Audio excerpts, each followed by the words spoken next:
Let's start off with one of today's biggest stories in the industry right now, and that is Telltale Games laying off 25% of its employees. And the studio is going to focus on, quote, delivering fewer, better games with a smaller team.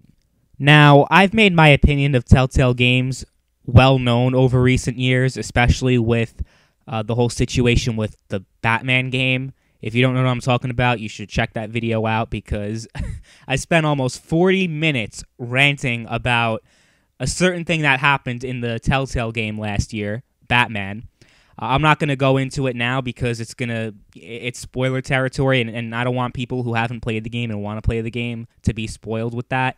But to summarize the reason why I made that video without delving into any spoilers, I was very frustrated with a choice that Telltale presented in episode 2 of Batman, at the end of episode 2, where it seemed like one of the most important choices that you would ever make, perhaps in any Telltale game. Like, they hyped it up to be such an important choice that would affect the rest of the series.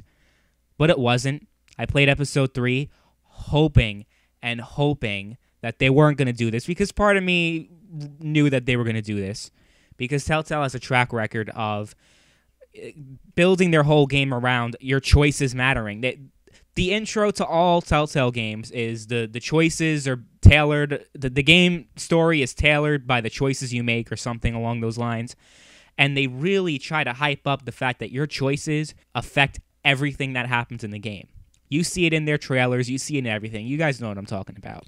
And I'm sure a lot of you also know, anybody who's ever played a Telltale game ever, whether it's The Walking Dead, whether it's The Wolf Among Us, Borderlands, Game of Thrones, whatever fucking game that they've made, whatever game that you've played, you would know that the choices don't affect anything.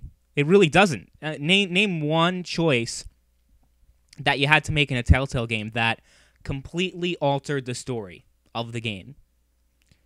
And that's the problem with these choice-based games. Games that are marketed around the choices you make having such a profound effect on the game story and everything. Meanwhile, I can't really name one game that's really done that. Well, maybe Fallout 4, maybe these RPGs that allow you to make choices that actually have gameplay. That's the problem with Telltale. They market the game around how much your choices matter, but that's the only feature that the game has. It's a point-and-click adventure game where you can choose what you say in the dialogue. Meanwhile, it doesn't really do anything at all. You know, it slightly alters some of the cutscenes or slightly alters what happens. But does that really matter? That's not really worth replaying the whole episode, really, is it? Because the same thing ends up happening.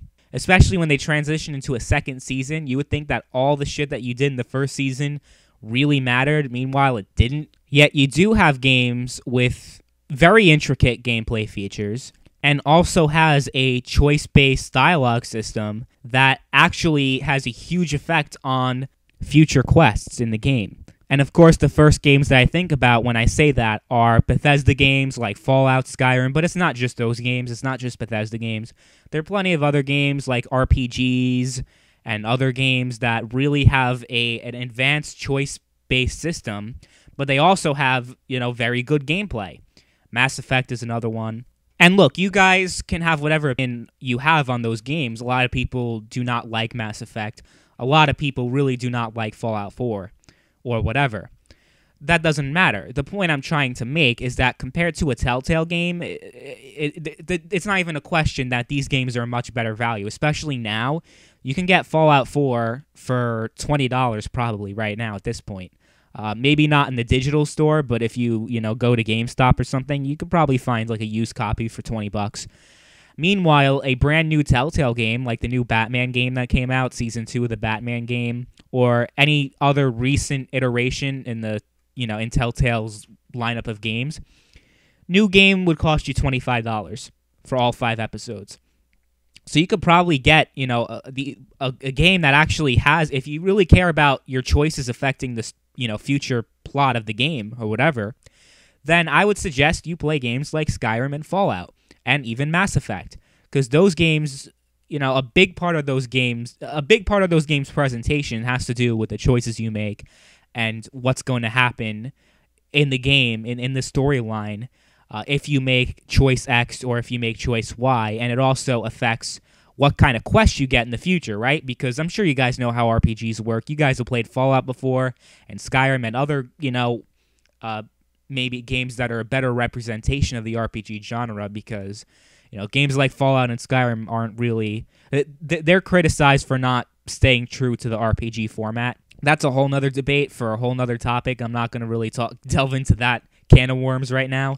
But the problem I've been having with Telltale Games isn't that it's a point-and-click game, and point-and-click games are stupid, and games that don't have gameplay are stupid.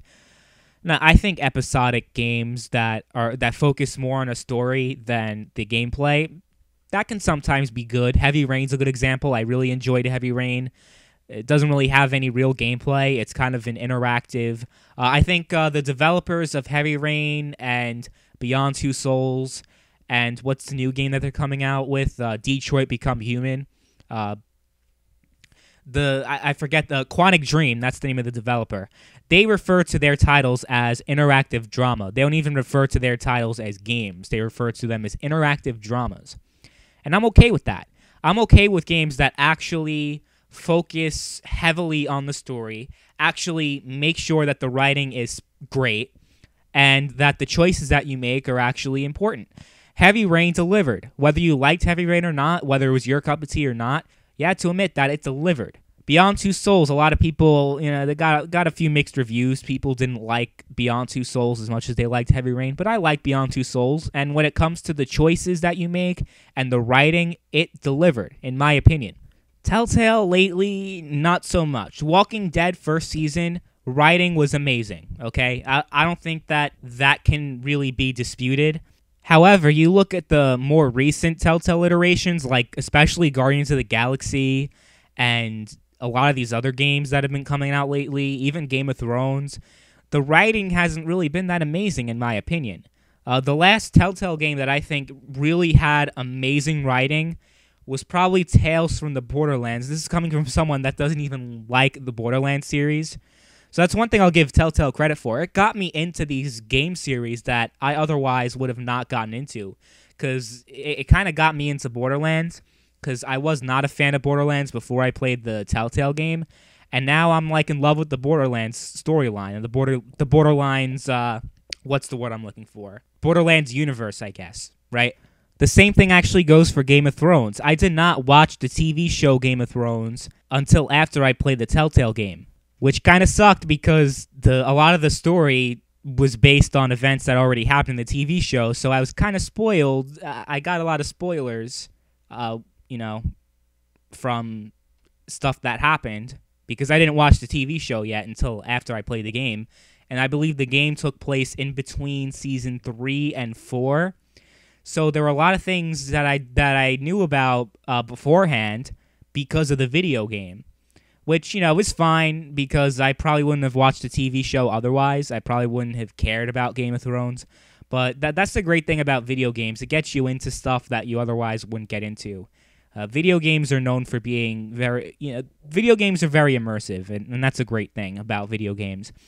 And Telltale games, while the writing is not always on par, and, the choices that you make don't always matter, there is something to the Telltale games that make them very appealing.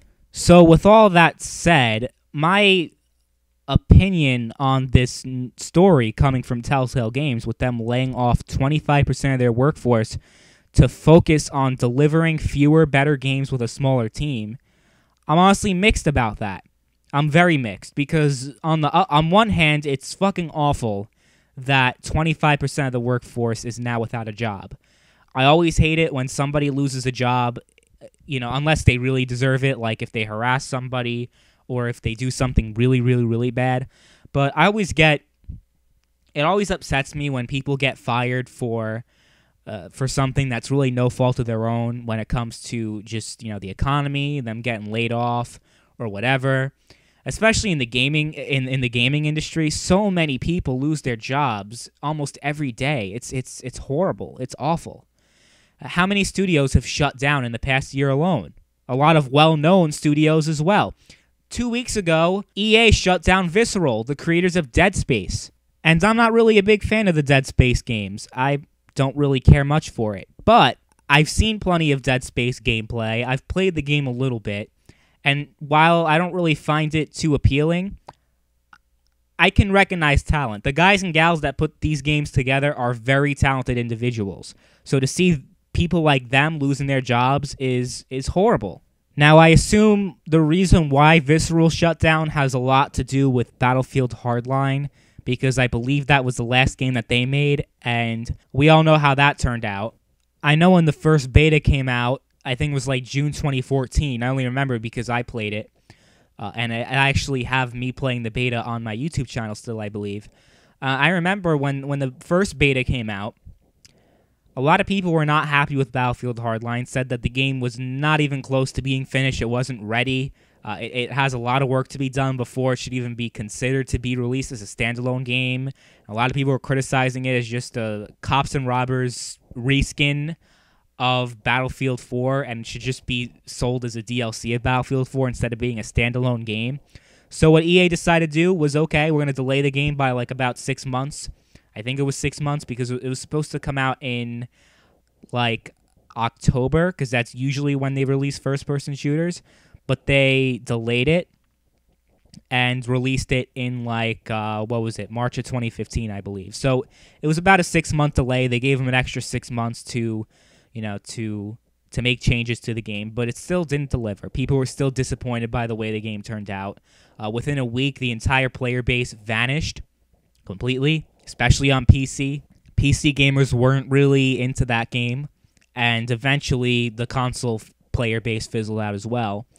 Overall, the game probably was not a commercial success. I don't know the exact numbers. Usually, publishers like to withhold sales information from public record unless the game is doing well. Then they do release the figures to the public and boast about it. But usually if a game does not have its sales figures released to the public, then that's not a good sign about how well the game did. Now, I don't know if the sales figures were released for Hardline. I'm just guessing that it probably wasn't. But if it was, you can tell me what it was in the comment section below. I can't assume that it's too high if the company decided to shut down the developers that made the game. I don't know if I can blame Visceral for how Battlefield Hardline turned out, because, a lot of these projects that end up failing aren't always the fault of the developer. It's usually the publisher making ridiculous demands about what the developer has to do and what specific time frame this has to be done. It's not always feasibly achievable. But anyway, back to Telltale. On one hand, it does suck that they are going to lay off 25% of their workforce. It always sucks to see someone lose their job. But on the other hand, it might be an improvement. It might lead to some positive changes about the future of Telltale. I'm not sure. But now that I think about it more, though, I'm not too sure that that's the case. Let's think logically here. With the entire workforce of Telltale Games, they have been having huge problems in having games being released in a timely manner. I'm talking about between episodes, because Telltale has their episode system going on where you have 5 episodes coming out and they're all released sporadically, which is fine. But if it takes way too long for one episode to come out after the other, then that's kind of a problem, especially with Telltale games, because each episode is usually only like an hour and a half at a time. It's only like a few minutes longer than like a full-length episode of a TV show, right? So if you're watching an episode of like The Walking Dead, without commercials, a typical episode is like 42 minutes long, I believe. That's usually an hour-long TV show. That's usually the length of an episode if you don't include commercials. So 42 minutes compared to it's usually like an hour and a half on average for a Telltale game. So it's kind of like 2 episodes of a regular TV show, right? But imagine that you have to wait like 3-4 months for another episode to come out. So, yeah, that's kind of a problem with Telltale games, with them waiting so long for each episode to come out, because it's not like a regular game. You know what I mean? It's nothing like a regular game in terms of, okay, if a game like Fallout 4, for example. Fallout 4 has been going on for 2 years already. It's 2 years old, and I assume we're going to have to wait at least 3 more years for Fallout 5 to come out. But that's okay because it's a big project with all these big gameplay features in them, and it only makes sense that these games take a long time to be made. But the point I'm trying to make here, because I don't want to get sidetracked, is that by laying off 25% of your existing workforce, how do you expect to be delivering fewer, better games with a smaller team? So delivering fewer games, okay, that I'm kind of worried about that, because it's not like they release a shit ton of games every year. They release maybe 3 games a year usually, but one of them is Minecraft Story Mode, and that's pretty easy for them to make since they come out with episodes like every 2 weeks. So I assume it's not too hard for them to make like a Minecraft Story Mode, but games like The Walking Dead usually take almost a year to complete when the first episode is released. Almost. Usually maybe 6. Sometimes it's like 6 months. It varies. That's the problem with Telltale games, is that you don't know how long a game takes sometimes. But fewer games, I don't know if that's their solution. I don't know if fewer games is what we need from Telltale. Better games, certainly, but fewer? So the fewer thing obviously is going to happen if you fire 25% of the people that are working for you. Obviously, you're going to have fewer games, but better games, that's the thing. How are you going to make better games if you fire 25% of your workforce? You know what I'm trying to say? Like, wouldn't that make it harder for you to make better games? And you already have an issue with your games not being released in a timely manner. That's a huge criticism that you guys already get. So if you're going to say, oh yeah, we're going to be delivering even fewer games than we already do, yeah, that's a problem. That's a big problem, actually. Again, realize that Telltale games are nothing like usual games, like a GTA, like an Assassin's Creed, games that, these big AAA games that usually take about 2 to 3 years to fully develop and finish. Telltale games are, like I said, they're just story-driven games. They're not known for having gameplay. But when they're talking about better games, does this mean that they're actually going to have your choices matter more? Does it actually mean that there's going to be a few more intricate gameplay features than just pointing and clicking around? Who knows? Honestly, who knows? But delivering fewer games, I don't think that's a great thing. I really don't. I don't think that's something that we should be cheering for. Now, I'm sure some people are going to be like, well, fewer games is a good thing because now they can, focus more on, let's say, like a Walking Dead. Now that they have fewer projects to release, they can focus more on The Walking Dead, and The Walking Dead will be better off than if they did not fire their, quarter of their workforce and all this shit. But we can debate and speculate all we want about whether or not this is a good move and whether or not this is going to be good for the customer. We can't really know that until they actually release their next game, right? Because if it's just business as usual with a lot of their lazy writing that sometimes makes no sense, or the fact that all of their choices do not matter, or, all these other problems that Telltale games have, like with their bugs and everything. Every time a new Telltale game comes out, a new episode comes out, there's so many bugs, right? If it's just business as usual, except we have even fewer games than we already do, then that's very bad. And that doesn't, the future of Telltale games wouldn't look bright in that case. But if it does turn out to be a good move, then, good on Telltale, although firing 25% of your workforce is never something to, praise a company for doing, ever, right? But we'll see if it actually makes a significant difference in the quality of Telltale games. They say it will, but who knows?